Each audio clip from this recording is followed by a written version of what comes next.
मैं दूसरे लोगों को आपको बाद में बताता हूँ वो क्यों नहीं मानते। मैं तो भगत सिंह को अपना हीरो मानता हूँ। अच्छा। बतौर पंजाबी, इसमें तो कोई दूसरी राय नहीं है ना। और जो डंके की चोट पे मानते हैं, 23 मार्च को शादमान में हर साल गुज़श्ता 35 साल से 40 साल से उसका डे हम सेलिब्रेट करते हैं। वाह जी वाह। बात यह कि पंजाब के पास है क्या, जब आपके अपने हीरोज ही नहीं है। क्या मोहम्मद बिन कासिम आपका हीरो है? कहाँ में तो ये नहीं, आप बताएं ना। नहीं, क्या पाकिस्तानी है वो या हिंदुस्तानी है? नहीं। क्या महमूद गजनवी पाकिस्तानी था? नहीं। क्या शहाबुद्दीन गौरी पाकिस्तानी था? नहीं। खिलजी, तुगलक, लोधी, बाबर नहीं था ना, वही बाबर। मैं आपकी वो बात समझाऊं, ठीक। हमने अपने हीरो को भगत सिंह को किल किया। उधम सिंह के बारे में आप क्या जानते हैं? मुझे नहीं पता। उधम सिंह वो बंदा है जिसने जनरल डायर को कत्ल किया। वो जनरल डायर जिसने जलियांवाला बाग में गोली चलाई, और उसने FIR में अपना नाम क्या लिखवाया? FIR में उसने अपना नाम क्या लिखवाया? इंग्लैंड में क्या लिखवाया? राम मोहम्मद सिंह आज़ाद। राम मोहम्मद सिंह आज़ाद। हाँ, उन्होंने कहा ये क्या नाम है? उसने कहा तुमने जलियांवाला बाग में राम का कत्ल भी किया, मोहम्मद का भी किया और सिंह का भी किया, मैंने तीनों का बदला लिया। मैंने सवाल ये किया कि एक्सट्रीमिज्म वहाँ भी आया, यहाँ भी आया। नहीं, वहाँ नहीं आया। इंडिया में नहीं, पूरे सब कॉन्टिनेंट पे नहीं आया। नहीं, ऐसा नहीं हुआ। अच्छा। पूरा सब कॉन्टिनेंट तो अफगानिस्तान वॉर में नहीं गया ना। अच्छा। अफगानिस्तान वॉर में तो हम गए ना। हमने अपने जो नॉर्दर्न एरिया थे यहाँ पे बकायदा पूरी दुनिया से दहशतगर्द इकट्ठे किए। आपको इंडियन आर्मी चीफ का नाम पता है? वो मनोज पांडे, आई थिंक उनका नाम मनोज पांडे। और उससे पहले थे वो दूसरे। अब आप करते क्या हैं? मैं मीडिया का स्टूडेंट हूँ। कौन है army chief? Indian army chief का, ठीक है। बर्तानिया का, अमेरिका का नहीं पता लोगों को। मैंने बताया वो गलत। भाई आपने बताया ना, आपकी फील्ड है। अच्छा। मेरी फील्ड है। ठीक है। सिर्फ जो लोग इस फील्ड के उनको पता है। अदरवाइज दुनिया में जर्नैलों की हीरोशिप दुनिया की कोई कौम नहीं बनाती। हमने तो जितना पठान है उसने जब स्मगलिंग करनी होती है तो ट्रक के पीछे यूब खान की तस्वीर लगा के कहता है तेरी याद आई तेरे जाने के बाद, और उसमें सारा चर्च बड़ी होती है, हेरोइन बड़ी होती है, असला बड़ा होता है। भाई किसी के कादियानी होने से, किसी के हिंदू होने से, किसी के सिख होने से उसका नेशनल स्टेटस या उसका सिटीजन स्टेटस तो ख़त्म नहीं हो जाता। फिर पाकिस्तान के सारे हिंदुओं का राइट ऑफ वोट ख़त्म कर दें, सारे क्रिश्चियन का राइट ऑफ वोट ख़त्म कर दें। जी तो दोस्तों, मैं हूं सुहेब चौधरी और आप देख रहे हैं मेरा और आपका YouTube channel real entertainment TV। आज की ये वीडियो बहुत ही ज़बरदस्त होने वाली है क्योंकि आज हमारे साथ एक ऐसी शख्सियत मौजूद है, एक पॉलिटिकल साइंटिस्ट मौजूद हैं जो कि इंडो पाक रिलेशन के ऊपर बहुत ज़्यादा ग्रिप रखते हैं, जो कि हिस्ट्री को बहुत बेहतर तरीके से जानते हैं। मैं उम्मीद करता हूँ कि आपको आज की ये वीडियो बहुत ही पसंद आएगी, इनकी बातें बहुत पसंद आएंगी। अस्सलाम वालेकुम सर। वालेकुम सलाम सर। मैंने थोड़ा सा अपना तारुफ करवाया, आप अगर अपना नाम बताएँ और थोड़ा तारुफ करवाएँ अगर। देखिए जी, नाम तो मेरा जमशेद भट्ट है जो मेरा सर्टिफिकेट पे है, मगर मैं ख्वाजा जमशेद इमाम के नाम से लिखता हूँ। बुनियादी तौर पे राइटर हूँ, फिक्शन राइटर हूँ, पॉलिटिकल एनालिस्ट हूँ, कॉलम वगैरह लिखता हूँ, बस यही तारुफ है। पॉलिटिकल एक्टिविस्ट हूँ। सर बड़ी मुश्किल से आज आपके साथ हमें मौका मिला कि आपके साथ बात करें, टाइम नहीं वेस्ट करेंगे, डायरेक्ट मुझे ये बताएं, इंडो पाक रिलेशन के ऊपर बात करेंगे और ख़ास तौर पे ये बात कि हज़ारों साल मुस्लिम और हिंदू इकट्ठे रहे बरसगीर में, ऐसा क्या हुआ 75 साल पहले के अचानक हम एक दूसरे के दुश्मन हो गए, 2 नेशन थ्योरी आ गई कि भाई ये हिंदू के और मुसलमान इकट्ठे रह नहीं सकते, वही हिंदू मुसलमान जो हज़ारों साल इकट्ठे रहे। देखिए ये बड़ा अजीब सा मामला है। बुनियादी तौर पे वो कहते हैं ना, इग्नोरेंस इज़ ब्लेसिंग। ठीक है। लाइल्मी भी बाज़-औक़ात नेमत होती है। 1000 साल तक किसी ने इनको बताया ही नहीं था कि आप 2 अलग कौमें हो। 1000 साल बाद वो करैक्टर बरामद हुए जिन्होंने बताया कि नहीं तुम 2 अलग कौमें हो, तुम्हारा मज़हब अलहदा है, तुम्हारा कल्चर अलहदा है, जीना मरना अलहदा है, एक का हीरो दूसरे का दुश्मन है, दूसरे का दुश्मन इसका हीरो है, आपका शादी ब्याह गमी खुशी हर चीज़ अलहदा है। तो बुनियादी बात यह है कि इसे 2 कौमी नज़रिए का नाम दे के कायद आज़म रहमतुल्लाह अलैह से जोड़ दिया गया, जबकि ये तो सर सैयद अहमद ख़ान का बुनियादी तौर पर थीसिस था कि हिंदुस्तान में 2 बड़ी कौमें आबाद हैं। और जब वो रसाला असबाब बगावत हिंद के वजूहात लिख रहे हैं कि भाई हिंदुस्तान में 1857 का ये मामला सारा क्यों हुआ, तो चूँकि अंग्रेज़ और हिंदू ये चाह रहे थे कि ये सारा मलबा मुसलमानों पर पड़ जाए, तो उस वक़्त एक ही दानश्वर था जिसका नाम सर सैयद अहमद ख़ान है। तो उसने फिर बताया अंग्रेज़ों को कि नहीं, इस जंग में हिंदू भी था, मुसलमान भी था, सिख भी था, इवन के क्रिश्चियन भी थे। ठीक है। तो इस लड़ाई को आप इस तरह सिर्फ मुसलमानों पे ना डालें। ठीक हो गया। तो जो लोगों ने 1857 की जंग आज़ादी इकट्ठे लड़ी, 1947 तक उन्हें ये यकीन दिला दिया गया कि आप एक कौम नहीं हो, और मज़हब की बुनियाद पर ये पहला इंसानी तारीख़ में तजर्बा किया गया कि मज़हब के नाम पर कौम तकसीम हो गई। तो क्या ये तजर्बा कामयाब रहा आपके ख्याल से? नहीं, आप इसे कैसे कामयाब कह सकते हैं? जिनका जो बांग्लादेश आपसे अलहदा हुआ, वो उनका तो आपके साथ मज़हब एक था, वो तो एक ही कलमा पढ़ते थे, हमारे साथ थे, हमारे मुसलमान भाई थे। इंडिया में भी तकरीबन 30 करोड़ मुसलमान। नहीं, इंडिया तो चलो स्टेट है ना, एक वो सेकुलर स्टेट है या जो भी है, जो हमसे अलहदा हुए, those people who were the part of Pakistan, वो हमसे अलहदा क्यों हुए? वहाँ तो उस वक्त दो कौमी नजरिया कहाँ गया? ठीक है। उस वक्त लोग आपसे मुइशत की बुनियाद पे अलहदा हुए। अगर मुइशत एक घर में गलत हो जाए तो एक माँ और एक बाप की औलाद भी घर में दीवार खड़ी कर लेती है। ठीक है। तो कौम मजहब की बुनियाद पे नहीं बनती, मजहब की बुनियाद पे मिल्लत बनती है। पूरे यूरोप में जंग हुई, क्रिश्चियन ही लड़े ना आपस में, तो वहाँ तो किसी ने नहीं कहा, वहाँ किसी ने नहीं कहा कि ये यार आप एक कौम हो तो एक सारा कुछ। नो, जर्मन अलहदा कौम थी, ब्रिटिश अलहदा कौम थे, बेल्जियम अलहदा कौम थी, इटली अलहदा कौम थी, ये सारे मज़हब एक था, कौम एक ही थी। आप दूसरा ये देख लें कि फ़लस्तीन में, पाकिस्तान में आज भी हज़ारों लोग, लाखों लोग, करोड़ों लोग खलील जबरान को मुसलमान समझते हैं। ठीक है। कि वो अरब में आज भी मज़हब की बुनियाद पर तफरीक नहीं की जाती। आज ये जो सऊदीया में नया सारा कुछ होना शुरू हुआ है, ऐसे ही है, तो वहाँ पे उन्होंने सबको इजाज़त दिया कि यहाँ बिजनेस करें, काम करें, इवन वहाँ पे मंदिर बनते नजर सारा कुछ हो रहा है ना। तो व्हाट इज़ दिस? बुनियादी तौर पे आपके दो कौमी नज़रिए की निगेशन यहाँ तो 71 में बंगालियों ने कर दी, ठीक है ना? ठीक है। और आलमी सतह पे आप सऊदीया कह रहे हैं, आप कह रहे हैं कि हम इसराइल को मानेंगे नहीं। ठीक है, तो उन्होंने वो इसराइल को भी माना। नहीं, जिसको आप हीरो मानते हैं उर्दगान, 1948 में टर्की ने माना सबसे पहले, 48 में इसराइल बना, 48 में ही टर्की ने उसे तस्लीम कर लिया। ठीक हो गया। और वो हमारे दोस्त हैं, खुद वो तस्लीम करके बैठे हुए हैं, दुनिया की हर फैसिलिटी ले रहे हैं। ठीक है। और हमें हमारे हाथ में परचम दिया हुआ मुस्लिम उम्मा का कि ये आपने संभाल के रखना है। अपने बच्चे भी कत्ल करवाओ, उन्हें जहालत में धकेल दो, उन्हें भूख से मरवा दो, वो हमारे बुजुर्ग एरिया रगड़ रगड़ के अस्पतालों में बगैर इलाज के मर जाए, मगर ये तुमने जंग बना के रखनी है। जब आप दुनिया में लोगों के साथ, दुनिया अमन की तरफ जा रही है, आपको जाना पड़ेगा, नो डाउट। और अभी अमन की बातें शुरू होना भी चाहिए, हो भी रही हैं। मुझे ये बताएं, आपने बोला कि खुद उन्होंने रिलेशन बेहतर कर लिए, खुद उन्होंने इसराइल को एक्सेप्ट कर लिया और हमें परचम लहरा दिया, पकड़ा दिया कि आप ये करो।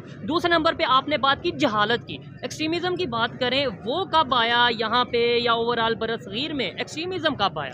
देखिए, अगर आप एक्सट्रीमिज्म की बुनियादें देखेंगे ना, मैं बरसगीर की बात, मैं सब कॉन्टिनेंट की बात कर रहा हूँ, तो वो 1707 में औरंगज़ेब आलमगीर नाम का एक शख्स जी दुनिया से रुखसत हो रहा है, जो एक आखिरी बड़ा मुग़ल बादशाह था, ठीक है। और 1707 में एक दूसरा करैक्टर पैदा हो रहा है, उसका नाम था शाह वलीउल्लाह। ठीक है। ये पहला शख्स था जिसने हिंदुस्तान में एक्सट्रीमिज्म की बुनियाद रखी। ठीक हो गया, शाह वलीउल्लाह। हाँ, अब उनकी किताबें पढ़ लें तो उन्हें हीरो मानते हैं, आप कह रहे हैं एक्सट्रीमिज्म की बुनियाद रखी। तो बात यह है कि आप जिसने करारदाद पाकिस्तान पेश की, AK फजले हक, जब हम छोटे थे तो उस वक्त वो हीरो था, ऐसे ही है, ठीक है ना? ऐसे ही है। तो जिसने जगतू फ्रंट बना के वहाँ से खाना ख़राब किया बांग्लादेश में, मुजीबुर रहमान कौन था? मुजीबुर रहमान गद्दार है या हीरो है आपका? जाहिर बात है, अब तो गद्दार के ना, but he was the president of MSF east Pakistan nominated by कायदे आज़म मोहम्मद अली जिन्ना, मुस्लिम लीग का मतलब वो प्रेसिडेंट रह चुके हैं इस पाकिस्तान के। और हुसैन शेषोरवर्दी कौन थे? कायदे आज़म के राइट आर्म थे। ऐसे ही है। AK फजले हक कौन था? जिसने 23 मार्च 1940 को करारदाद पेश की। और यही लोग थे जिन्होंने जगतू फ्रंट बना के 1954 के इलेक्शन में आपको वहाँ से निकाला। 300 आपने वहाँ 310 नशिस्तों में से मुस्लिम कायदे आज़म की मुस्लिम लीग ने सिर्फ 9 नशिस्तें जीती। ठीक है। जबकि हाउस में ग्रुप के लिए वहाँ पे 10 सीटें चाहिए थी, आप तो एक ग्रुप ना बन सके। वो तो 54 में ज़हनी तौर पे आपसे अलहदा हो गए थे।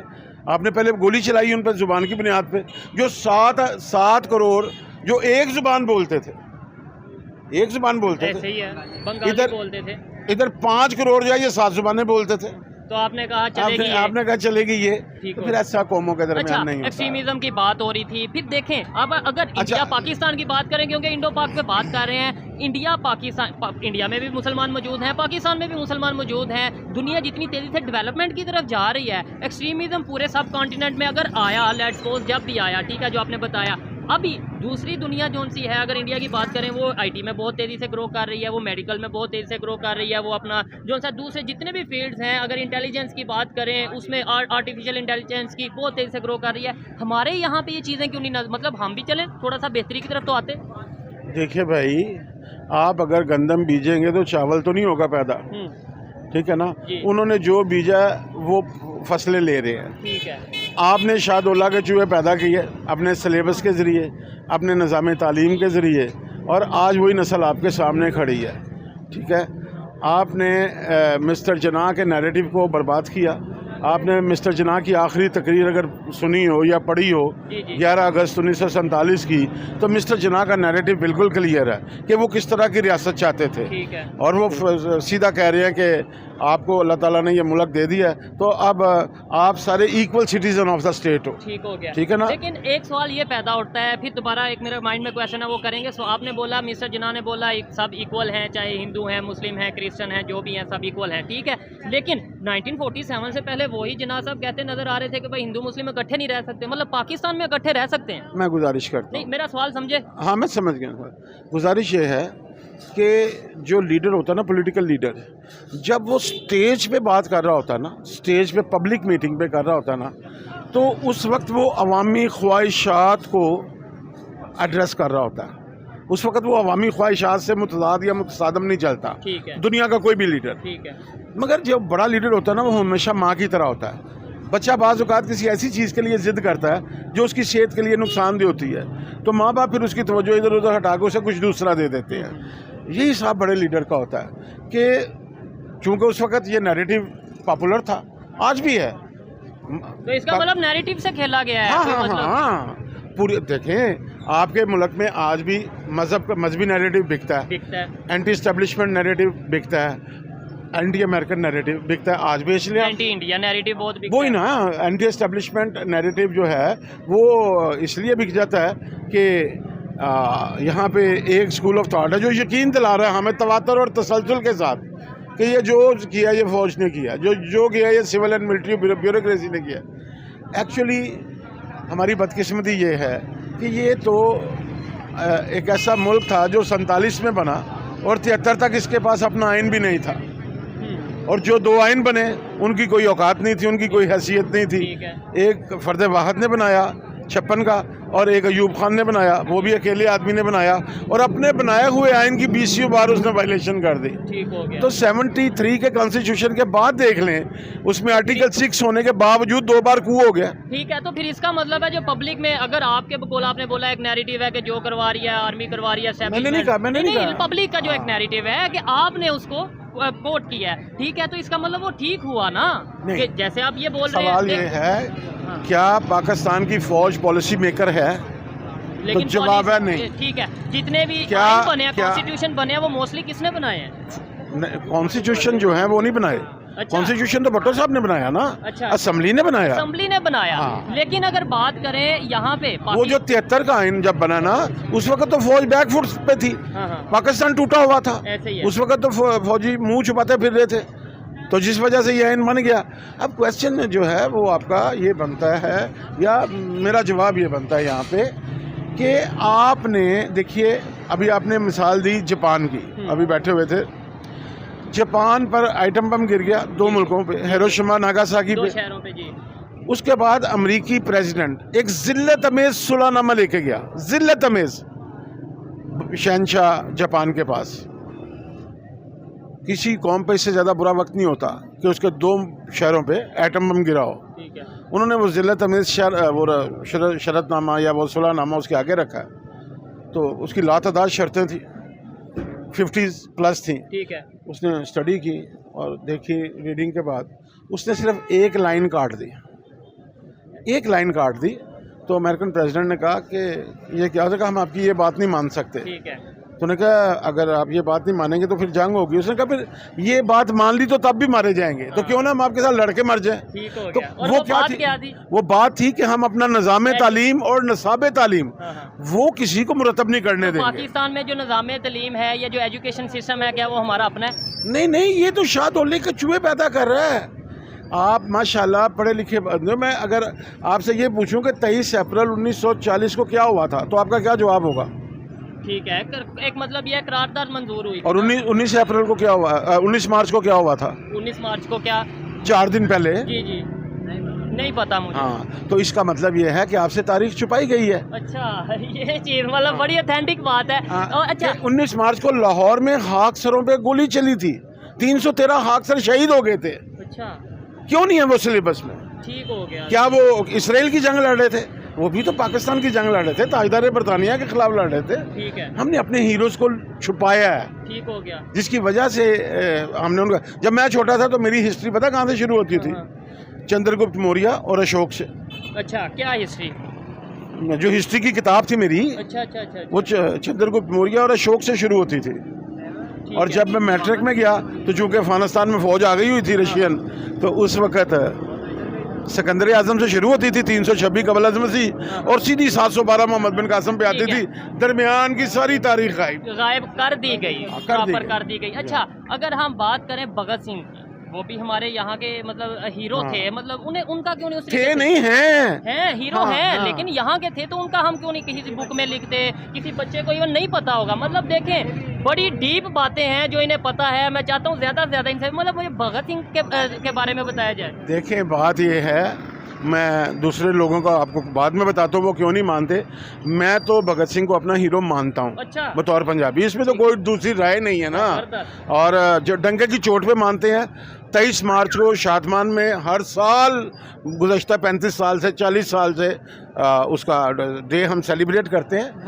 बात यह कि पंजाब के पास है क्या? राय अहमद खां खरल किसने कत्ल किया था? ठीक है। कर्नल हैमिल्टन ने। जी। किसने करवाया था? शाह महमूद कुरैशी के परदादा ने। ठीक है, उसका नाम भी शाह महमूद था, जो कि हमारे फॉरेन मिनिस्टर। आपको पता है कि पाकिस्तान का आखिरी गवर्नर जनरल और पहला सदर सिकंदर मिर्जा जी मीर जाफर का परपोता था। ठीक हो गया। तो भाई आपने पाकिस्तान दिया किनको है? ताजदार बरतानिया के पुराने वफादारों को। ठीक हो गया। तो आप उनसे ये तवक्को करें कि सवाल था, सॉरी आपकी बात मतलब ये है कि मेरा सवाल ये था कि डेवलपमेंट की बात हो रही थी, आपने बोला कि यहाँ पे एक्सट्रीमिज्म आ गया। मैंने सवाल ये किया कि एक्सट्रीमिज्म वहाँ भी आया, यहाँ भी आया। नहीं, वहाँ नहीं आया। इंडिया में नहीं, पूरे सब कॉन्टिनेंट पे नहीं आया। नहीं ऐसा नहीं हुआ। अच्छा, पूरा सब कॉन्टिनेंट तो अफगानिस्तान वॉर में नहीं गया ना। अच्छा। अफगानिस्तान वॉर में तो हम गए ना। हमने अपने जो नॉर्दर्न एरिया थे यहाँ पे बकायदा पूरी दुनिया से दहशतगर्द इकट्ठे किए। 5 जुलाई 1977 से लेकर 5 जुलाई 1977 से लेकर 27 दिसंबर 1979 तक। 27 दिसंबर 1979 को रशियन आर्मी आई है अफगानिस्तान में।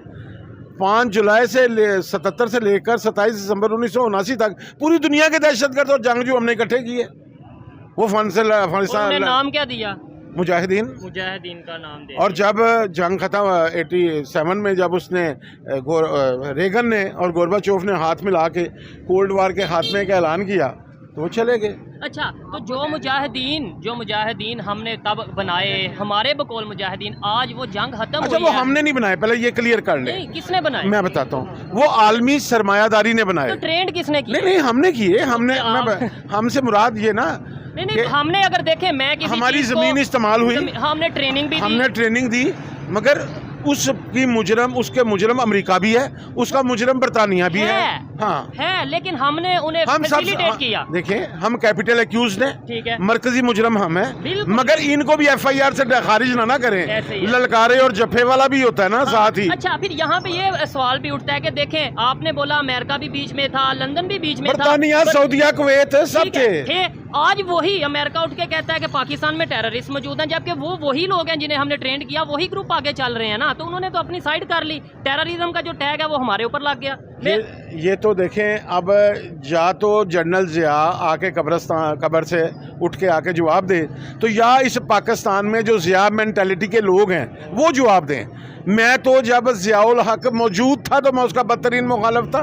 ठीक है, हमने जेलें काटी, हमने कैदें काटी, हम लड़े, मैं तो उसका जवाब दे नहीं हूँ। ठीक है। या वो लोग दें जो ज़िया की हिमायत करते हैं, जो उसको अपना अजीज़ और रिश्तेदार समझते थे। देखें ये दो करिश्मे, ये तारीख की बात बताने लगा हूँ, तारीख अपना फैसला खुद भी करती है। ठीक है। एक शख्स आपने दफनाया 10 लाख बंदों ने, ठीक है, इस्लामाबाद में कितने? 10 लाख बंदों ने इस्लामाबाद में उसका नाम क्या था? ज़ियाउल हक। ठीक है। एक बंदे को रात की तारीकी में 7 बंदों ने दफनाया, उसका नाम क्या है? जुल्फ़कार अली भुट्टो। ठीक है, आज ज़ियाउल हक की कब्र पे उसका बेटा, हकीकी बेटा भी नहीं जाता और मुंह बुला बेटा नवाज शरीफ भी नहीं जाता। ठीक है। अच्छा। और उसकी कब्र पे अल्लाह ने आज भी रोशन किए हुए हैं चिराग। एस्टेब्लिशमेंट की अगर बात करें, एस्टेब्लिशमेंट पाकिस्तान में भी मौजूद है, एस्टेब्लिशमेंट इंडिया में भी मौजूद है। ठीक हो गया, यहाँ पे एंटी एस्टेब्लिशमेंट नैरेटिव काफ़ी देखने में आता है। ठीक हो गया, आपने ये कहा कि यहाँ पब्लिक जोन सी है एंटी एस्टेब्लिशमेंट नैरेटिव रखती है, थोड़ा बहुत जो भी है। इंडिया में एंटी एस्टेब्लिशमेंट नैरेटिव क्यों इंडिया में इमरान खान पैदा नहीं होते। अच्छा, वहाँ नहीं पैदा होने देते। मैं इस बात को नहीं समझा, मतलब इमरान खान तो इस टाइम मैं को एक बात करने लगो ना, आप इमरान खान से मुराद सिर्फ ये मौजूदा इमरान खान ना ले, ये नस्ल दर नस्ल पैदा हुए हैं। ठीक है, ये एक तवातर और एक तसलसल है। ये लोग हर खेप ने पहले जर्नैलों को खुशामदीद का, उन्होंने कू किए, उसके नतीजे में इलेक्शन हुए और एक नई नस्ल पैदा की सियासतदानों की, खुद जर्नैल चले गए और वो रूल करना शुरू। जुल्फ़कार अली भुट्टो कौन थे? ठीक है, अयूब को साथ उनका जो रिलेशन था। नवाज शरीफ की अगर बात करें तो नहीं जी, वो ज़ियाउल हक की पैदावार है। उसके बाद आ जाए ये जो काफ लीग चौधरी आई फिर रहे हैं सारे। तो इसका मतलब ये हुआ पाकिस्तान में जो भी अगर प्राइम मिनिस्टर कह लें या जो भी पावर आती है, पॉलिटिकल पावर आती है, वो कहीं ना कहीं आती नहीं। ये पाकिस्तान का बेशरम और बेगैरत सियासतदान जो है ना, जो जाके तो GHQ के दरवाजे पे कुत्ते की तरह बैठ जाता है इक़्तिदार मांगने के लिए, माजरत के साथ, ये उनकी वजह से पाकिस्तान की 23 करोड़ अवाम मुसीबत में है। जिस दिन political will of the people, जिस दिन लोगों की मर्जी, पाकिस्तानी अवाम की ख्वाहिश रूल करेगी, ये जिसे आप बच्चे डेमोक्रेसी समझ रहे हैं ना, ये डेमोक्रेसी नहीं है, ये एजेंटोक्रेसी है। अच्छा। ये एजेंट हैं अमेरिका के, बरतानिया के, आलमी सरमायादारी के। ये पाकिस्तानी कौम के रिप्रेजेंटेटिव नहीं है।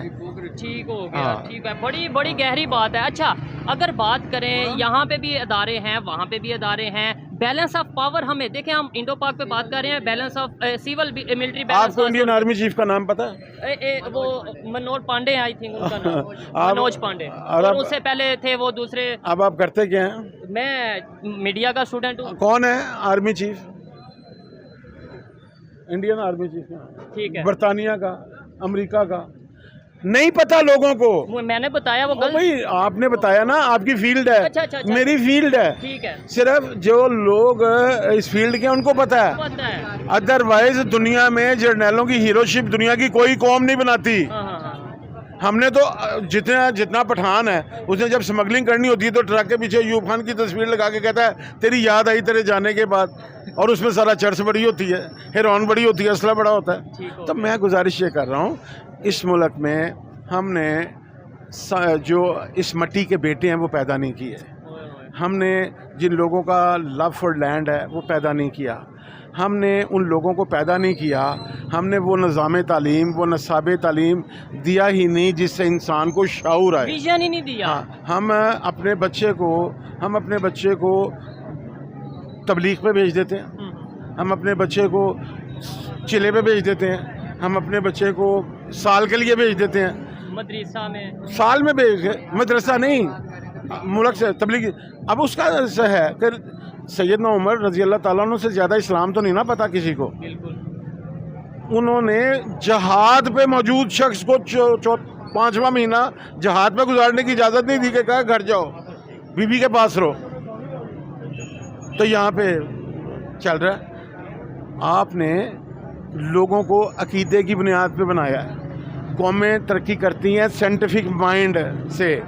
ये कभी आपने ये कभी आपने ये तालिबान किसी गार से तो बरामद नहीं हुए, तरबियत करके बनाए ना आपने। ठीक है, तो अच्छी तरबियत करेंगे अच्छे लोग पैदा हो जाएंगे। ओह जबरदस्त, मतलब जैसे ही हम वही जो आपने पहले बात की थी, गंदम अगर उगाएंगे तो गंदम ही आएगी, चावल उगाएंगे चावल ही आएंगे। अगर उन्होंने वहाँ पे बात करें, इस टाइम उनकी IT इंडस्ट्री बहुत दुनिया में टॉप कर रही है, आपको भी पता होगा। भाई बिल गेट्स का नुमाइंदा पहले पाकिस्तानी आया था 96 में। ठीक है, ठीक तो है। हमने यहाँ पे कहा नहीं, हम नहीं यहाँ पे आने देंगे। नहीं, एहसन इकबाल ने मियां नवाज शरीफ के साथ 97 में एहसन इकबाल साहब ने मियां नवाज शरीफ से उसकी मुलाकात ही नहीं करवाई और अल्टीमेटली वो इंडिया चला गया और वो जो IT सिटी था उन्होंने वहाँ बना लिया। ठीक हो गया।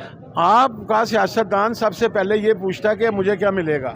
इंडिया का सियासतदान सबसे पहले ये पूछता है कि बताएं मेरे लोगों को क्या रिलीफ देंगे। वो पता क्या करते हैं, वो कहते हैं अच्छा मल्टाइनर, अच्छा आपने ये इतने की बेचनी है मेडिसिन, आप इतने की मेडिसिन बेच दें मगर ये 10 लाख 1.5 लाख लैट्रिन ये बनवा दें। पब्लिक को रिलीफ ले दिया। या फिर वो ये कहते हैं कि ठीक है आप यहाँ पे आके बिजनेस करें लेकिन यहाँ पे जॉब्स जो है वो क्रिएट करें। वो तो देनी पड़ती है, मैन्युफैक्चरिंग यहाँ पे वो तो देनी पड़ती है, मैन्युफैक्चरिंग करनी पड़ती है। ठीक है। तो नेशनलिस्ट जब तक लीडरशिप नहीं आएगी, ठीक है ना, अब तो यहाँ पे जो हैं हाई कोर्ट के सर्टिफाइड सादक और अमीन जो हैं, बाद में उनके जो स्कैंडल निकलते हैं बंदा कानों को हाथ लगा लेता है, ज़िंदगियाँ बर्बाद हो गई लोगों की। तो मैं ये समझता हूँ कि अनलेस आप अपने बच्चों को साइंटिफिक एजुकेशन की तरफ नहीं लेके जाएंगे, रैशनल स्टडी की तरफ नहीं लेके जाएंगे, अकली अलूम की तरफ नहीं लेके जाएंगे, उतनी देर तक शाहदौला के चूहे पैदा होते रहेंगे। शाहदौला के चूहे बार बार आप जिक्र करते हैं और इसके अंदर बड़ी गहरी चीजें हैं। वो रिजल्ट आता रहेगा, वो रिजल्ट आता रहेगा सर। अब आप तो हमने तो अभी तक ये बच्चा MA कर लेता है, PhD कर लेता है, कसम खुदा की उन्हें अपनी हिस्ट्री नहीं पता होती। ऐसे ही है। तो हमें देखें इसमें मेरा क्या कसूर है? लेट्स सपोज मेरी एक मैं एग्जांपल, मेरा का मतलब मेरी यूथ कसूर है, मैं बताता हूँ आपका। हमें हमारे से हिस्ट्री छुपाई गई। नहीं, छुपा के किसी ने तहखाने में नहीं रखी हुई। अच्छा, लाइब्रेरी में पढ़ी हुई है ना। अच्छा, मैंने भी तो कहीं से पढ़ी है ना। आपको ये जो चंद लोग इस समाज में बोलते नजर आएंगे ना, ये यूनिवर्सिटीज और कॉलेज ने पैदा नहीं किए। अच्छा, ये गैर नसाबी कुतब के मुताले से बने हैं। जबरदस्त। मैंने सारी जिंदगी सिलेबस को ना रट्टा लगाया ना पढ़ा है, मुझे पता होता था पास कैसे होना है, मेरे कभी नंबर कम नहीं आए। ठीक है, तो हम हिस्ट्री को, असल हिस्ट्री को आप मानने से, एक्सेप्ट करने से क्यों दूर जाते हैं? मतलब क्या उसके अंदर रीज़न है कि हम जहाँ पे हिंदुओं का कोई जिक्र आता है हम उसे हिस्ट्री को गैप कर देते हैं, जहाँ पे किसी और मज़हब का जिक्र आता है हम गैप कर देते हैं। मतलब हीरोइज़म अपने वहाँ पे रखने का हमें शौक़ रहा है, जबकि हिस्ट्री तो दोनों तरफ की होती है। हिस्ट्री तो हिस्ट्री होती है। जब आप अपने हीरोज़ गैर मुल्की बनाएंगे, हाँ, जब आपके अपने हीरोज़ ही नहीं हैं, क्या मोहम्मद बिन कासिम आपका हीरो है? कहाँ में तो ये नहीं, आप बताएं ना। नहीं, क्या पाकिस्तानी है वो या हिंदुस्तानी है? नहीं। क्या महमूद गजनवी पाकिस्तानी था? नहीं। क्या शहाबुद्दीन गौरी पाकिस्तानी था? नहीं। खिलजी, तुगलक, लोधी, बाबर नहीं था ना, वही बाबर। मैं अब आपकी वो बात समझाऊं। ठीक, हमने अपने हीरो को भगत सिंह को किल किया। उधम सिंह के बारे में आप क्या जानते हैं? मुझे नहीं पता। उधम सिंह वो बंदा है जिसने जनरल डायर को कत्ल किया, वो जनरल डायर जिसने जलियांवाला बाग में गोली चलाई और उसने FIR में अपना नाम क्या लिखवाया? FIR में उसने अपना नाम क्या लिखवाया? इंग्लैंड में क्या लिखवाया? राम मोहम्मद सिंह आज़ाद। राम मोहम्मद सिंह आज़ाद। हाँ, उन्होंने कहा ये क्या नाम है? उसने कहा तुमने जलियांवाला बाग में राम का कत्ल भी किया, मोहम्मद का भी किया और सिंह का भी किया, मैंने तीनों का बदला लिया। जो ये बात की इन्होंने कि मोहम्मद बिन कासिम आपके हीरो हैं या वो पाकिस्तानी थे, या इसके अलावा अगर महमूद गजनी की बात करें वो पाकिस्तानी थे, इधर से मुझे आइडिया ये हुआ कि भाई मैं तो अगर हीरो मतलब पाकिस्तानी तो ये थे। डॉक्टर अब्दुल कदीर की बात करें, उन्हें हम हीरो, डॉक्टर अब्दुल सलाम की भी करें ना। हाँ, डॉक्टर अब्दुल सलाम, लेकिन वो तो हम उसे दूसरे साइड पे ले गए। किधर ले गए हम उसे? वो प्रॉब्लम आ गई ना फिर। हाँ, कादियानी का उस पे भाई, किसी के कादियानी होने से, किसी के हिंदू होने से, किसी के सिख होने से उसका नेशनल स्टेटस या उसका सिटीजन स्टेटस तो ख़त्म नहीं हो जाता। फिर पाकिस्तान के सारे हिंदुओं का राइट ऑफ वोट ख़त्म कर दें, सारे क्रिश्चियन का राइट ऑफ वोट ख़त्म कर दें, फिर यानी कि आपने वोट लेना है तो वो सिटीजन ऑफ पाकिस्तान है। जब आपने हीरोशिप की बात आनी है तो फिर क्या पाकिस्तान की फ़ौज में जिन लोगों ने पाकिस्तान की हिफाजत करते हुए खून दिया है उनमें सिख शामिल नहीं है, उसमें क्रिश्चियन नहीं है, उसमें ये अहमदी नहीं है, सारे हैं। जब इसकी हिफाजत के लिए सारे हैं तो यार अच्छा, हम ना बदकिस्मत लोग हैं। ठीक है, कभी गौर कीजिएगा, अल्लाह करे कि आपकी ज़िंदगी में भी कोई जंग हो तो जंग के वक्त ना करे, अल्लाह सुन लेना, तजर्बे के लिए कह रहा हूँ, जंग में ये इकट्ठे हो जाते हैं। अच्छा, कोई हिंदू नहीं रहता, मुसलमान, सिख, ईसाई नहीं रहता, इवन के कोई शिया, सुन्नी, देवबंदी, बरेलवी, वाबी भी नहीं रहता। तो ये सब इंसान बन जाते हैं। जो ही जंग ख़त्म होती है ये फिर आपस में ये लोग सिर्फ मरने के लिए जिंदा है, जंग में मौत है ना। हाँ। मरने के लिए इकट्ठे हो जाते हैं, जिंदा रहने के लिए इकट्ठे तो नहीं है। इसका मतलब ये हुआ, आपने बोला जंग में इकट्ठे हो जाते हैं, मैं ये कहूंगा जंग में फिर शायद इकट्ठे कर दिया जाता है और उससे पहले लड़ा दिया जाता है हमें। ये तो एक सदियों से एक कानून है कि जब आपके इंटरनल रियासत के दाखिली हालात ख़राब हों तो आप जंग कर दें, क्योंकि जंग एक ऐसी चीज़ है जिसमें सारी कौम इकट्ठी हो जाती है। ऐसे ही है। तो मैं ये बुनियादी बात मैं ये कहना चाह रहा था कि जंग में चूँकि मौत होती है, ये ज़हनी तौर पे ऐसी मफलूज लोग हैं कि मरने के लिए इकट्ठे हो जाते हैं, जिंदा रहने के लिए इकट्ठे नहीं होते। मैं ये कहना चाह रहा हूँ। बड़ी डीप बात की यार, बड़ी। मैं ओपनली इस चीज़ को एक्सेप्ट करता हूँ कि बहुत सी ऐसी बातें हैं शायद जो शायद मेरी समझ में नहीं आई, लेकिन हम कोशिश करेंगे नेक्स्ट सेशन इनसे रखें, कोशिश करेंगे इनसे फिर से टाइम लें। आप कमेंट में ज़रूर बताइएगा आपको इनकी बातें कैसी लगी, और मिलते हैं नेक्स्ट वीडियो में एक नेक्स्ट टॉपिक के साथ। तब तक के लिए पीस आउट, अल्लाह हाफिज़। बहुत ज़बरदस्त सर, बहुत ज़बरदस्त।